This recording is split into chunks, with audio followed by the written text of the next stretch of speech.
అంటే తన ఒళ్ళంతా బొబ్బలు అయిపోయినప్పుడను ఇతరు వచ్చి మాకు ధ్యానం నేర్పించిందంటే నేర్పించాడా లేదా? భీష్ముడు అంపశయం మీద ఉన్నప్పుడు ధర్మరాజుకి రాజకీయాలంటి ఆ రాజకీయ ధర్మ సూక్ష్మాలని చెప్పాడా లేదా? మనకి ఎన్ని బాధలున్నా మన బాధలను పక్కన పెట్టి పక్క వాళ్ళ బాధను పట్టించుకోవడమే కరుణ.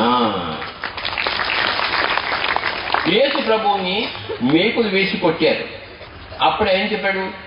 ఓ దేవుడా, ఓ తండ్రి, వీళ్ళని క్షమించేసి, వీళ్ళకి ఏమీ తెలియదు, తెలియకుండా చేస్తున్నారు, తెలిసి కాదు, వీళ్ళని క్షమించేసి ఓ తండ్రి అన్నాడు.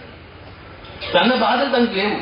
మన బాధలను, మన స్వీయ బాధలను పక్కన పెట్టి భీష్ముడు, అంపశయ్య మీద ఉన్న భీష్ముడు, ఆ ముసిలివాడు, యుద్ధం చేసి చేసి అలసిపోయి ఉన్నవాడు, ఒళ్ళంతా బాణాలు గుచ్చుకుని ఉన్నవాడు,